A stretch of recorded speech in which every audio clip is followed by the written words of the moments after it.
Bom dia a todos, bom dia a todas. Que a graça e a paz de nosso Senhor Jesus Cristo esteja sobre todos vocês, hoje e para todo sempre. Vamos abrir nossas Bíblias no livro de Atos dos Apóstolos,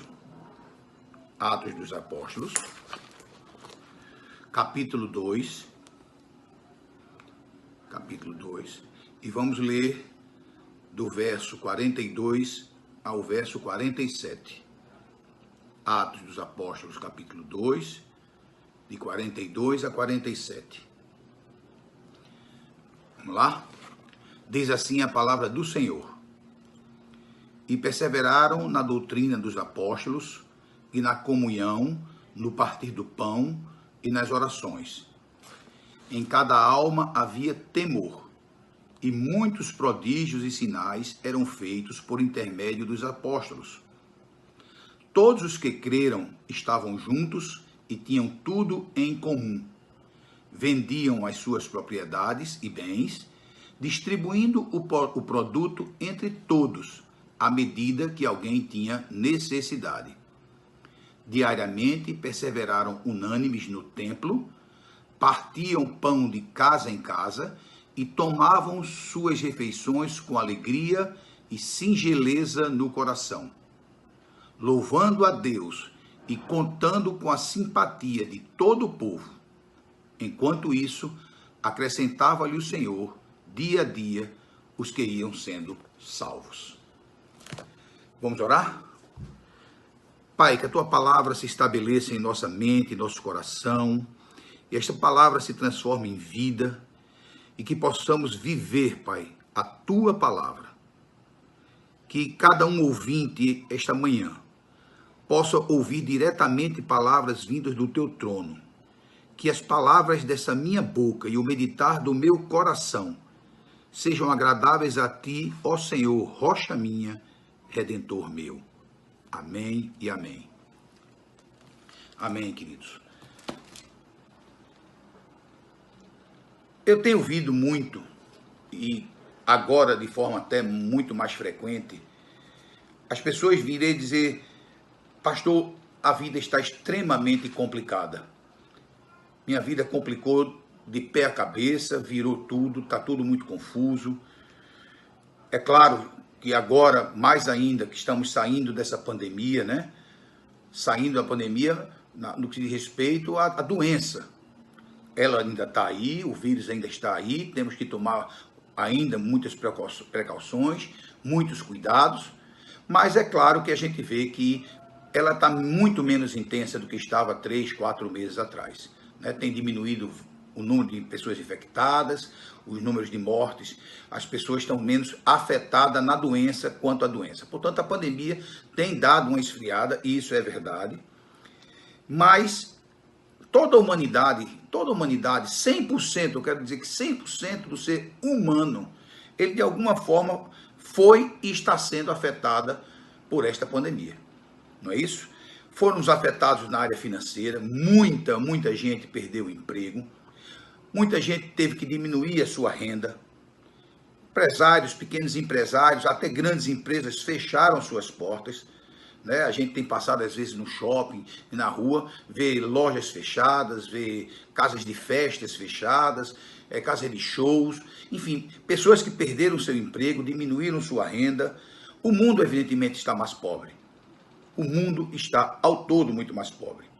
E isso tudo tem gerado insegurança, incerteza, medo, ansiedade, pânico, porque a gente nem sabe direito ainda as consequências reais dessa crise financeira por conta da pandemia. Países aí estão devastados. Tem países que eu estava vendo esses dias na televisão, países como o país da América Central, que viviam do turismo de americanos naqueles navios, só tinha isso, não produzia absolutamente mais nada no seu turismo, as pessoas lá não têm o que comer.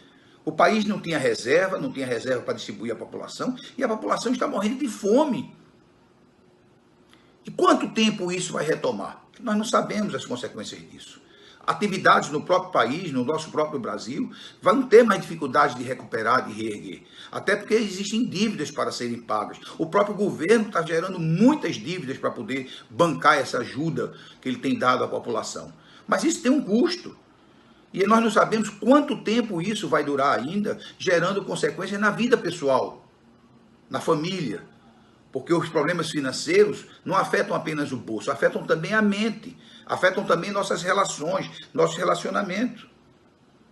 A doença também tem consequências na área de saúde, saúde física. A gente não sabe ainda quais são as sequelas que podem ficar nas pessoas por conta do Covid, já está se falando de várias sequelas. Ontem, ou foi anteontem, eu estava ouvindo um médico cardiologista falando que as pessoas, parte delas, quando tem Covid, tem sequelas no coração. E outras que a gente ainda não sabe, porque é uma doença ainda muito nova, uma doença ainda que não tem estudos, e que a gente ainda vai ter que conviver com as sequelas dessa doença, aqueles que tiveram a doença, e vão ter que conviver com isso.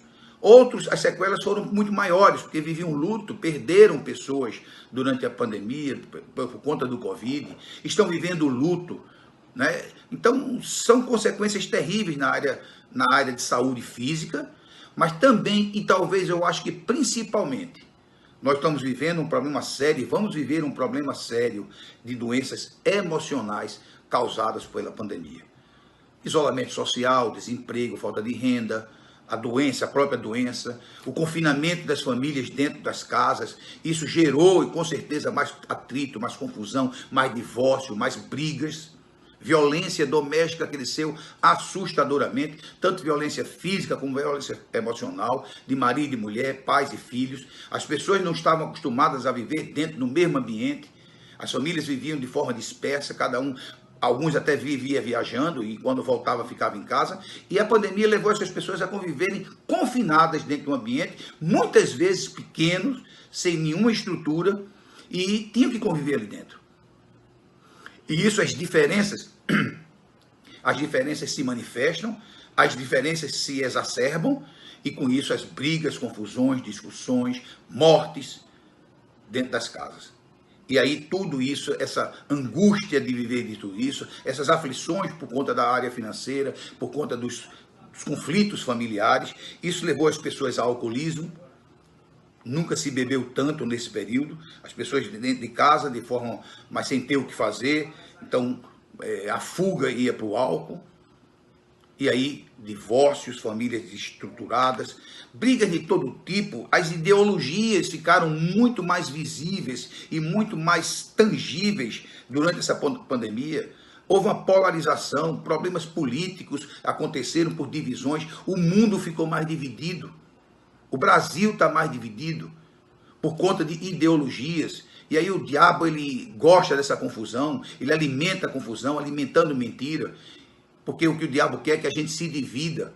Deus quer unidade. Deus fez o homem para viver em unidade, apesar de toda a diversidade. Mas nós queremos que as pessoas pensem como a gente, sintam como a gente, vejam e reajam aos problemas do mundo como a gente. E não é assim.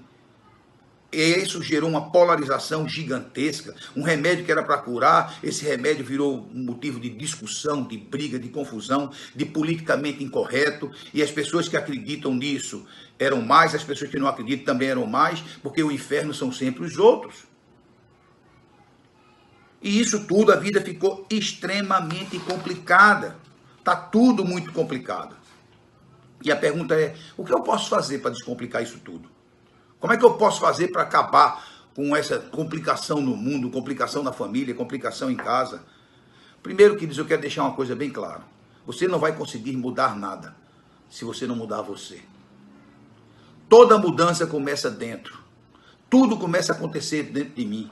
Não adianta eu querer mudar o mundo, estar insatisfeito com o mundo, estar insatisfeito com o meu casamento, estar insatisfeito com minha esposa, com meu esposo, com meus filhos. Essa insatisfação só vai mudar no dia que você começar a mudar. Grito, violência, manipulação, nada disso resolve, só piora. Então a mudança começa dentro.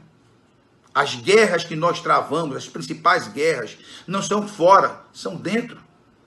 É na nossa própria natureza, as angústias, o medo, as decepções, as feridas causadas pela própria vida, né, as traições, tudo isso gera uma mente extremamente confusa.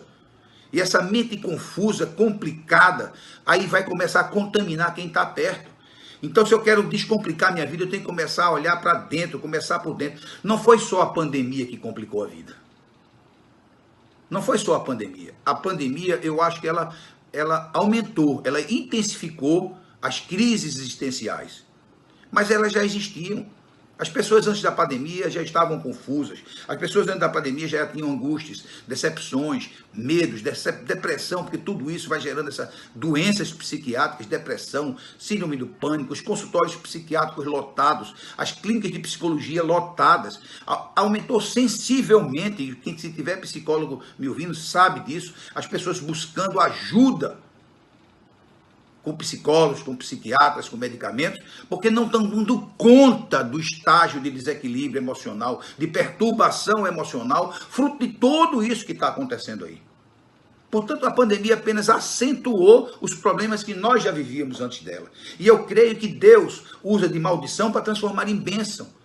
Mas a decisão é minha de como eu enxergo e como eu preciso sair disso.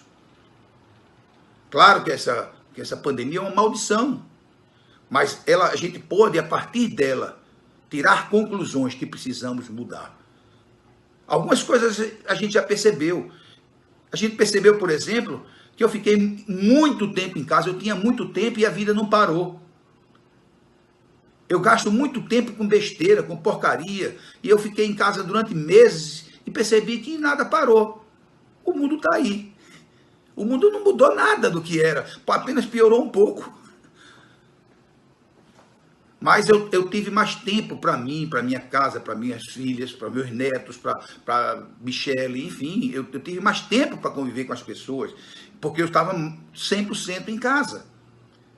Então, coisas que eu achava necessário, meu carro não saiu da garagem, passou aí pelo menos 3 meses parado. Será que eu preciso realmente de carro? Será que são perguntas que a gente tem que fazer? Será o que eu tenho como necessário é realmente necessário? As roupas que eu tenho, os sapatos que eu tenho, as bolsas, as maquiagens que as pessoas têm. Quantas coisas a gente valoriza que no fim, a gente vê que não tem tanto valor quanto teria. Portanto, queridos, a vida está muito complicada, já estava muito complicada, e só tem uma coisa a fazer: descomplicar. Descomplicar a vida. Voltar a ter paz, porque quando você olha para as pessoas muitas vezes chegam para mim e dizem: pastor, eu tenho tudo, mas eu não tenho paz, a minha vida é uma confusão, parece que eu vivo em guerra. Eu trocaria tudo que eu tenho, pastor, eu trocaria tudo que eu tenho para ter paz, porque é o que eu preciso. Aliás, queridos, paz é um desejo universal. Paz é um desejo universal. Todo mundo quer ter paz. Esse é o propósito de todo mundo, ter paz. E por que é que tantas pessoas realmente vivem aquela paz de Deus que excede todo o entendimento? Está tudo confuso, está tudo complicado, mas eu estou em paz. Pouca gente vive assim, muito pouca gente. Todo mundo deseja, mas a realidade é cada vez mais rara. É cada vez mais rara. Portanto, que se a sua vida está complicada, e eu estou falando para você, eu quero que a gente medite nesta manhã e tomar uma decisão de descomplicar a vida. Mudar. A mudança começa em você. Se sua esposa, seu esposo, seus filhos, se a política brasileira, se as pessoas, se seu condomínio, se as pessoas que lhe incomodam vão mudar, é problema delas. Eu vou fazer a minha parte. E se todos pensarem assim, aí sim eu acredito que o mundo vai mudar para melhor. Mas a mudança no mundo começa no indivíduo. Não começa no mundo, começa no indivíduo. E no indivíduo começa dentro. Depois eu começo a desfrutar das mudanças interiores. Mas primeiro as mudanças são interiores e depois são mudanças exteriores. Então, a primeira coisa que eu preciso fazer para ter uma vida simples, porque vida complicada, está complicado, o que é que eu quero? Uma vida simples. É simples assim. A primeira coisa que eu preciso é exatamente descomplicar a vida. E quando a gente olha para o texto que nós lemos no início, o texto de Atos dos Apóstolos, de como viviam os convertidos, bem no iniciozinho, Atos capítulo 2, que é o início da igreja, e aquelas pessoas que estavam convertidas, elas viviam de uma forma diferente, de uma forma extremamente simples, e tinham paz. É isso que o texto diz. Eles tinham, quando a gente lê o texto, eles tinham evidências claras de uma vida de simplicidade. Né? Se você reler o texto com calma, você vai ver que eles mostravam algumas evidências. Eles tinham tempo para estarem juntos nas casas uns dos outros. Eles tinham comunhão de vida uns com os outros. Eles tinham tempo de adoração ao culto, iam ao templo, cultuar a Deus e adorar a Deus. Eles tinham bastante tempo para isso. Eles eram desprendidos de coisas materiais. A Bíblia diz que eles vendiam tudo que tinham. E eram generosos, porque vendiam tudo que tinham para quê? Para distribuir com os que não tinham. A grande preocupação dele não era com ele, era com os que necessitados. A gente tem tanta coisa, querido, tanta coisa que a gente podia compartilhar, que a gente podia dividir. Coisas que a gente não usa, coisas que a gente guarda, coisas que a gente há muito tempo não usou. Mas a gente guarda aquilo, é hora de compartilhar. A vida vai ficar mais simples, você vai facilitar a vida do outro e o outro facilita a sua vida. Eles atendiam as necessidades um dos outros, o que é que o outro estava precisando. Era assim, quem tinha, dava a quem não tinha. E quem não tinha, recebia do que tinha. Era assim, e devia ser assim.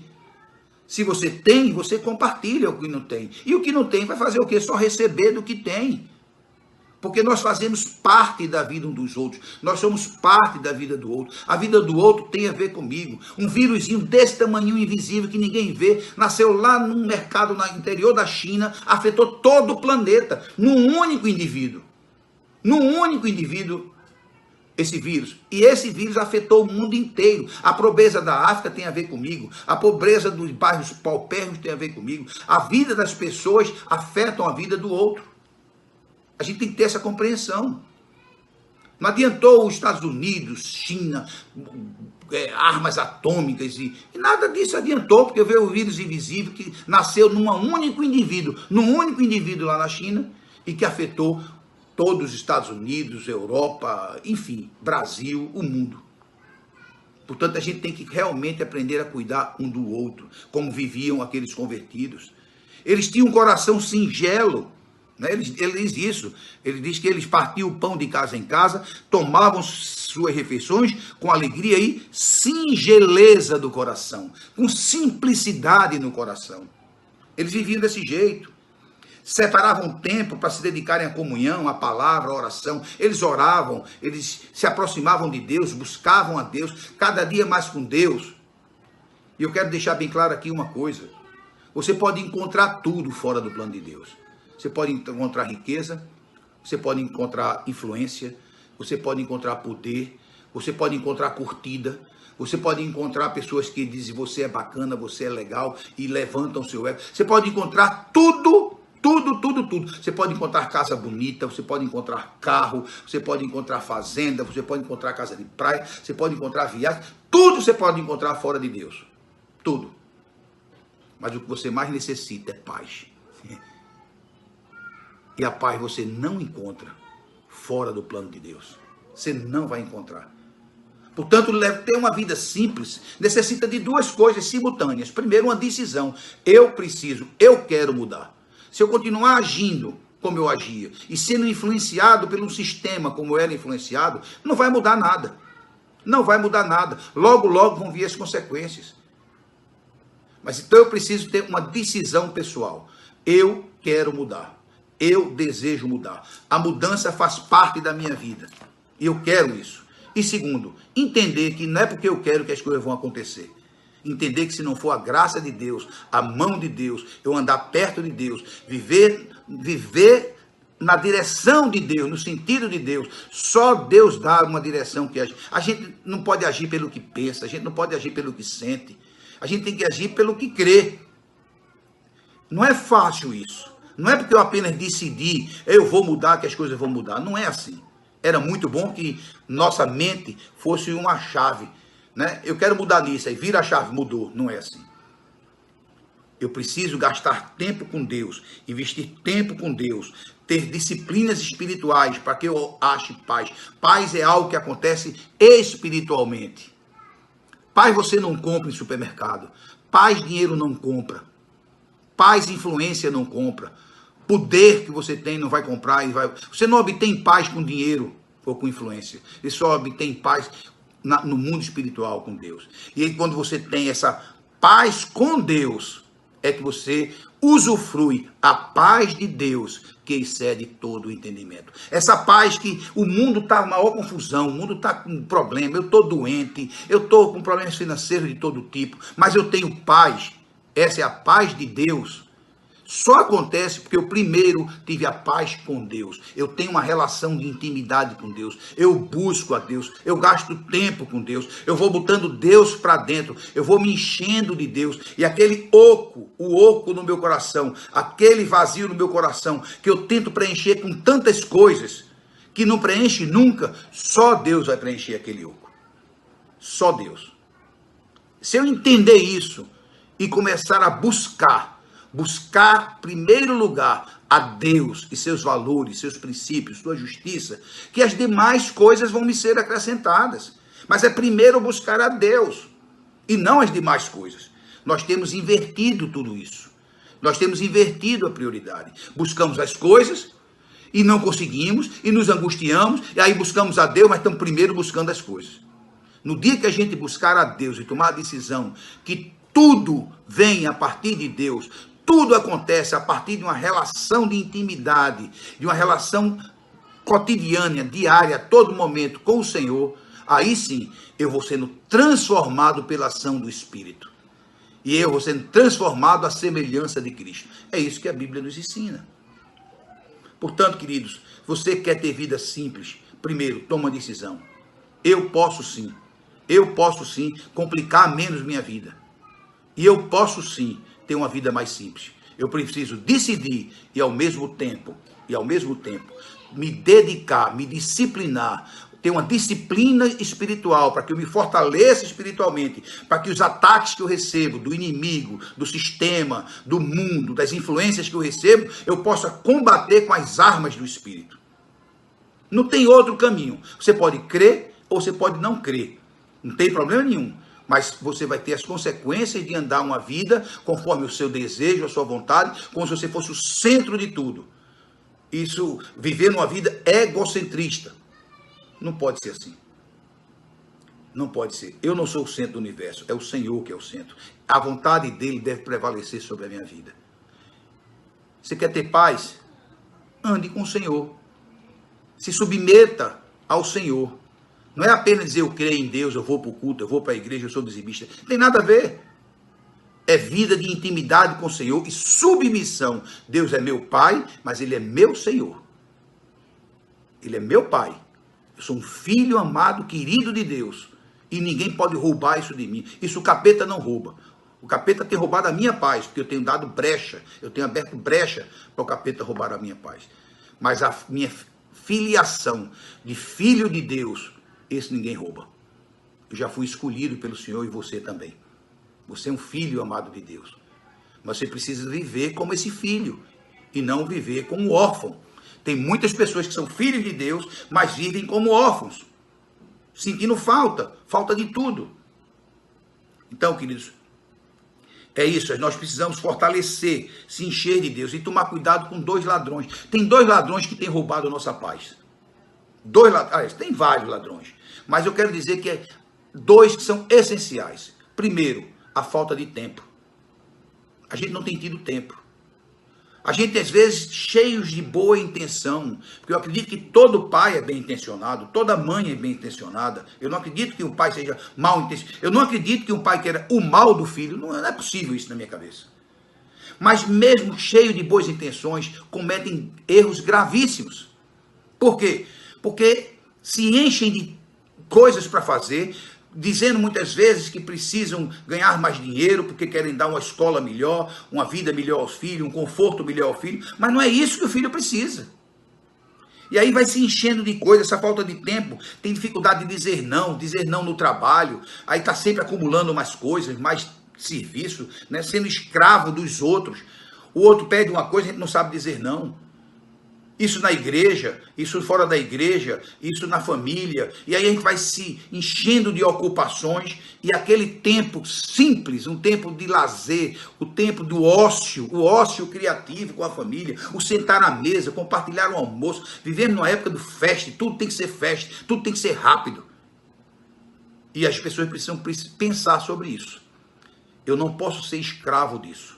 Eu sei que o mundo, as pessoas cobram de mim um homem intenso, de vida intensa. Mas eu preciso entender, é isso que eu quero verdadeiramente? Isso não tem roubado a minha paz? Quantas vezes eu perdi a oportunidade de ter um tempo de almoçar de forma leve com a família, conversando, brincando, porque eu não tenho tempo? Pense sobre isso. Medite sobre isso. Esse ladrão, que é o grande ladrão de nossas vidas, que é essa falta de tempo, nós precisamos prender eles e se libertar disso. Somos escravos disso. E o segundo ladrão, que tem roubado nossa paz, é o dinheiro. O dinheiro. O problema não é o dinheiro em si, é o que o dinheiro traz de consequências na vida da gente. Não estou falando que você não queira crescer, progredir, ganhar mais. Não é isso que eu estou dizendo. Porque ser rico não é pecado. Mas também ser pobre não é virtude. Não é isso. O pecado e a virtude é como eu lido com o dinheiro. Essa é a diferença. Mas no mundo, num sistema onde o senso de valor das pessoas está naquilo que ele possui, porque nós somos seres, todos nós somos seres desejantes, nós nunca estamos satisfeitos, queremos mais, desejamos mais, nunca estamos contentes. Se você compra um carro, logo você quer outro, se você compra uma casa, você logo quer outra, se você compra um sapato, logo quer outro, se você compra uma bolsa, quer logo outra, você deseja aquilo, deseja, vive a frustração de não ter, aí consegue comprar, logo aquilo que você tanto desejou já não quer mais. Aí vive o tédio de ter e não desejar mais. A vida é assim, nós somos assim. A nossa natureza é uma natureza desejante. Nós temos que combater esta natureza desejante, dizendo não, eu desejo, eu quero, mas eu não vou fazer. Eu não vou dar vazão aos meus apetites. Eu não vou dar vazão aos meus desejos. Eu não vou dar... Quem me controla não são minhas vontades. Eu preciso ser controlado pela vontade do Senhor e não pelas minhas. Claro que eu não consigo por uma decisão, mas quanto mais eu me encher de Deus, menos falta eu vou sentindo. Quanto mais cheio, menos falta eu sinto. Por quê? Porque eu estou contente, eu aprendi a ficar contente. Então, a gente precisa aprender a estar contente, agradecer a Deus pelo que tem, se encher de Deus dizendo, Senhor, obrigado.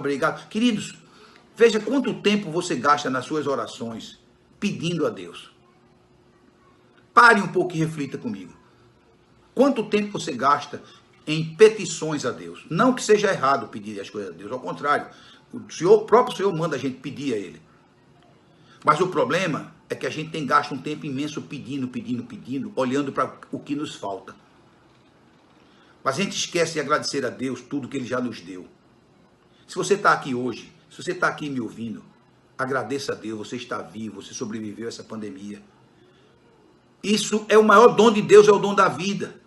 Mas a gente esquece de agradecer, porque está sempre sendo o que está faltando, o que Deus quer para arrumar na nossa vida. As nossas orações são sempre pedindo.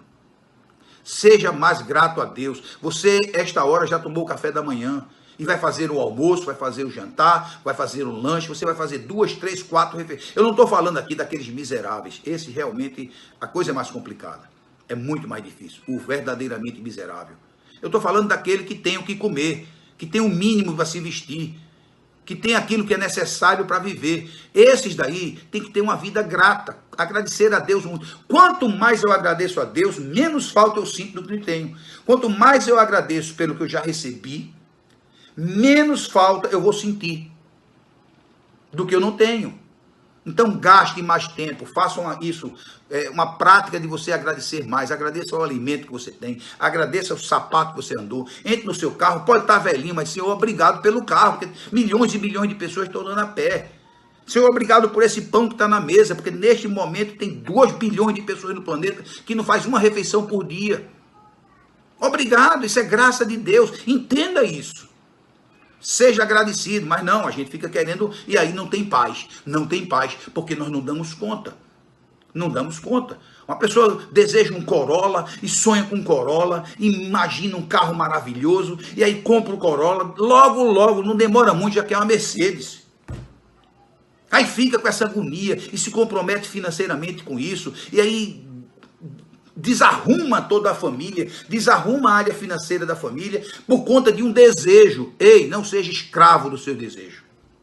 Pare, descomplique sua vida. A vida vai ficar mais simples se você puder andar a pé ou andar de bicicleta.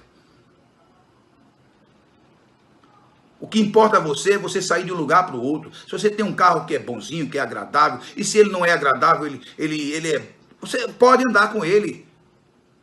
Então já seja agradecido a Deus por isso, não fique olhando o carro do outro. Nós vivemos nessa sociedade de consumo, onde nós somos influenciados pelos outros. Os outros criam padrão para a gente está preocupado com o que os outros dizem da gente. E por isso, eu uso um carro bonito, eu uso uma caneta alinhada no bolso, eu uso um relógio de marca, eu uso uma camisa de marca, eu vou no salão de beleza tal, eu frequento tal restaurante. Por quê? Porque eu quero que as pessoas me notem, eu seja visto. E isso dá um alívio na minha, uma sensação prazerosa, porque eu sou notado, eu sou visto. Ei, isso só está complicando a tua vida. Quem está ali vendo é o Senhor. É esse sim que eu quero que me veja. Eu não preciso agradar as pessoas. Eu não preciso estar gastando tanto tempo, tanta energia, complicando tanto minha vida para ser agradável aos outros.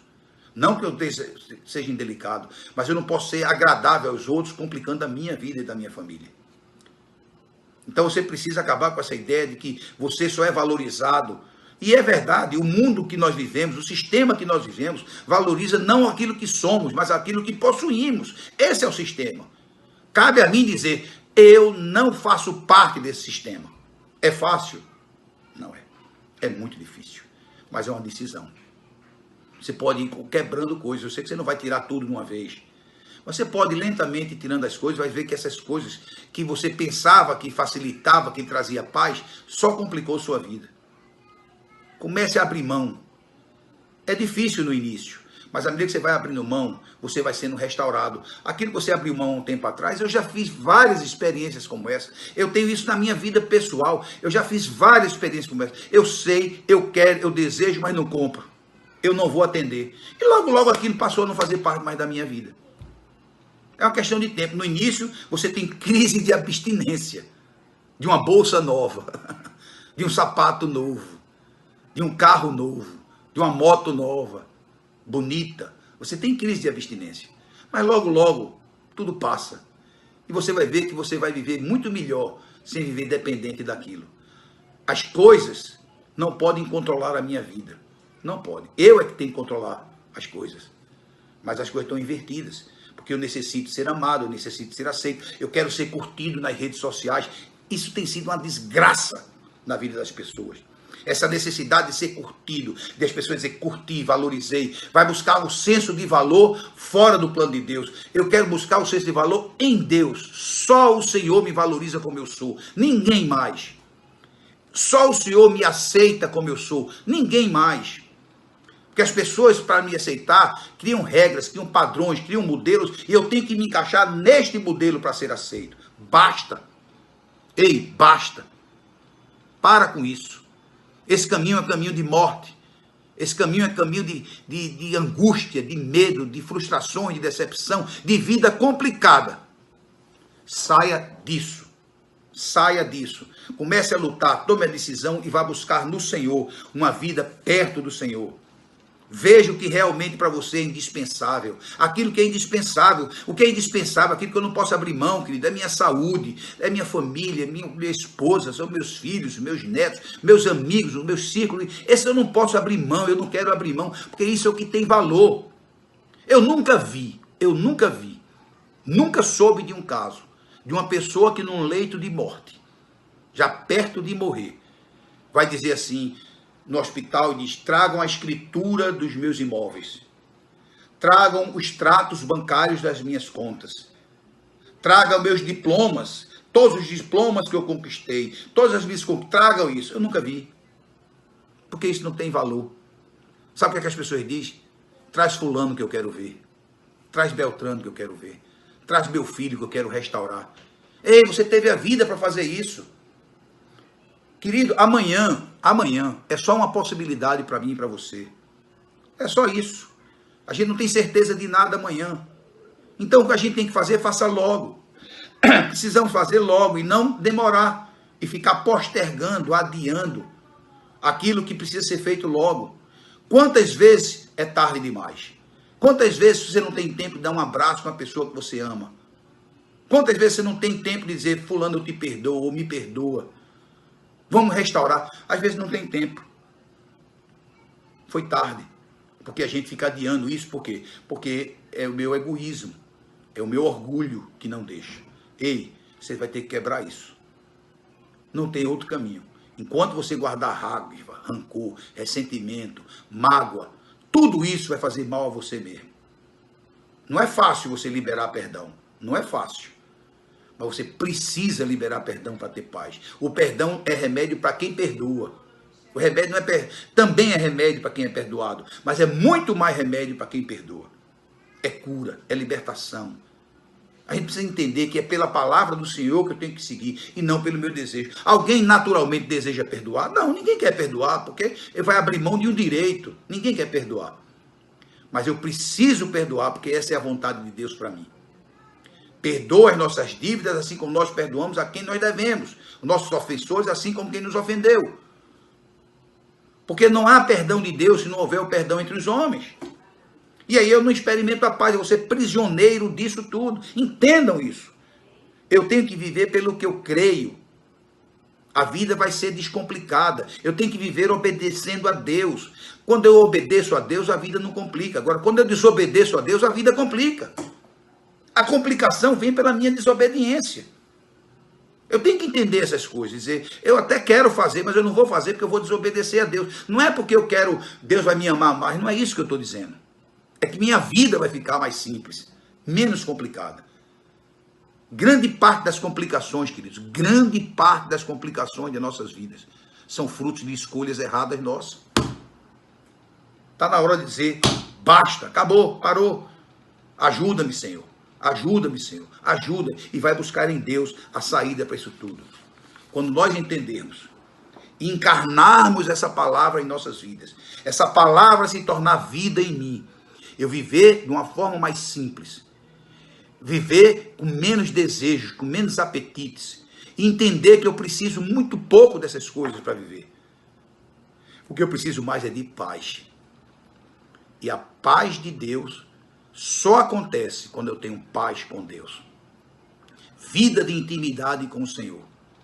Por isso que eu amo o texto quando Jesus está falando no Sermão da Montanha sobre vida ansiosa, vida complicada e problema com dinheiro, problema tudo. Ele no fim diz assim, portanto, buscai em primeiro lugar o reino de Deus e sua justiça, e as demais coisas lhe serão acrescentadas. Não inverta isso. Aproveite essa ressaca da pandemia. E é uma ressaca que a gente não sabe quanto tempo essa ressaca vai durar. Para você meditar sobre essa palavra. Dizer o seguinte, eu que preciso mudar. Eu preciso ser uma metamorfose ambulante. Eu tenho que parar com aquelas ideias de eu sei, eu estudei, eu conheço, eu tenho convicção. Eu tenho que parar com isso e deixar que o Espírito Santo trabalhe no meu ser para que eu seja transformado dia a dia, de glória em glória, para ficar cada dia mais parecido com Jesus Cristo. Isso vai te trazer paz. Você quer paz? Você deseja paz? É isso que você tanto buscou a vida inteira e não encontrou? Mude, simplifique sua vida. Busque uma vida simples, uma vida voltada ao Senhor. E as demais coisas lhe serão acrescentadas. Porque nós buscando o reino de Deus, os valores de Deus, uma vida de intimidade com Deus, uma vida de oração, uma vida de comunhão, uma vida de serviço ao próximo, uma vida de generosidade, usando os valores de Deus, treinando a minha mente para mudar o jeito que ela era, porque isso é um treinamento, é um trabalho cognitivo e só acontece porque Deus está me transformando, o Espírito Santo me transformando. A Bíblia diz que a única ação visível do Espírito Santo na minha vida é o amor, é a transformação. Se eu estou sendo transformado, igreja não vai mudar você, religião não vai mudar você, vida nos ministérios, ativista dentro da igreja não vai mudar você. Só quem muda você é a ação do Espírito. E eu preciso estar cheio desse Espírito para ser mudado. Se encharque de Deus, queridos. Busquem a Deus. Comecem hoje. O que é que eu preciso fazer hoje? Não deixe para daqui a 3 anos, não, porque 3 anos pode ser tarde. Eu vou fazer isso daqui a 1 ano. Não, você vai fazer agora, porque pode ser tarde. Não adianta você esperar muito, porque às vezes não dá tempo. O que é que eu preciso hoje largar? Não vai fazer tudo que você não vai conseguir. Mas comece fazendo uma lista de prioridades na sua vida. Gerando uma relação daqueles que são realmente essenciais na sua vida. O que você realmente quer. E o que está dificultando aquilo.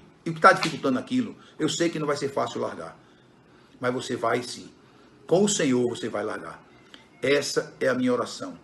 Esse é o meu desejo. Que vivamos como igreja, aquela igreja de Atos dos Apóstolos, aquela primeira igreja, que era uma igreja que vivia com singeleza no coração, com simplicidade no coração. E o caminho que nós estamos seguindo, eu não estou falando por de fora da igreja, estou falando por de dentro da igreja. É um caminho totalmente oposto a isso tudo. Com a máscara de religião, mas por dentro, vida perturbada, vida complicada. Que o Senhor abençoe e cuide de cada um, de cada casa, de cada família. Amém? Vamos orar? Ó Pai, eu te louvo, Senhor, pela tua palavra. Que esta palavra, Senhor, se estabeleça em cada coração esta manhã, que se instale na vida de cada um, que nós possamos, Pai, a partir desta palavra, ser incomodados pelo teu Espírito, incomodados, que essa palavra goteje, e que eu possa rever, Senhor, tantas coisas que dependem de mim.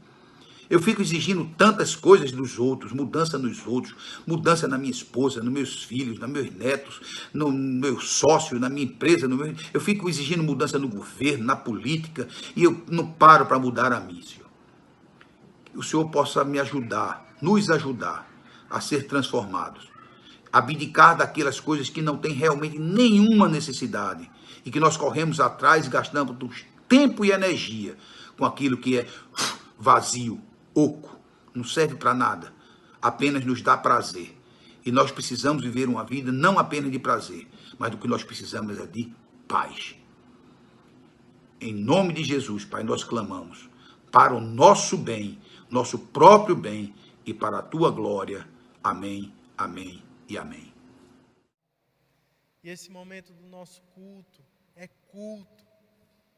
Momento de expressarmos diante de Deus a nossa gratidão, aquilo que Ele tem nos proporcionado, aquilo que Ele tem permitido que a gente viva. Retribuímos através de ofertas, através de dízimos. Ofertas e dízimos são um princípio espiritual em que nos achegamos a Deus e o adoramos com louvor e com um coração grato por tudo aquilo que Ele nos tem feito. Como diz aquela canção, conta as bênçãos, conta quantas são.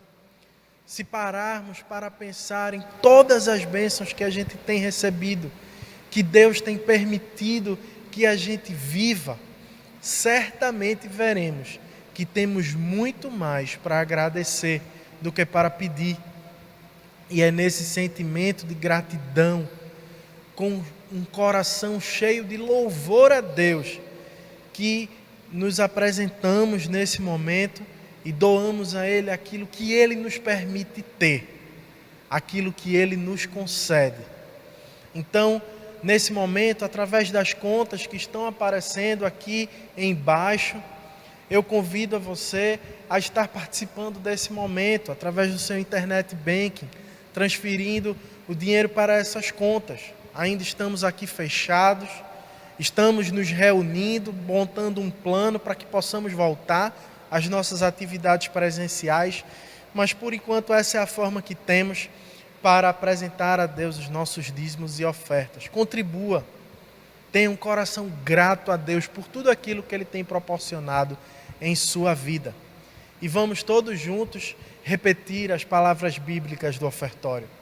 Tudo vem de Ti, Senhor, e do que é Teu Tu damos. Amém. Agora vamos nos despedir. Fecha o teu olho, reclina a tua cabeça, receba a bênção final. Quando estiverem na vida, lembrem das palavras do apóstolo Paulo, em sua carta aos Coríntios, que diz o seguinte: Jesus, Deus, estava em Cristo, reconciliando o mundo consigo, não levando em conta as nossas transgressões. Deus ama você. Deus perdoou você. Ele nunca te deixará, nunca te abandonará. E que as bênçãos do Pai, do Filho e do Espírito Santo repouse sobre tua vida hoje e sempre. Amém. Ide na paz de Cristo, sede corajosos e fortes no testemunho do Evangelho entre os homens. Servi ao Senhor com alegria, no poder do Espírito Santo. Aleluia! Fiquem em paz. Deus os abençoe.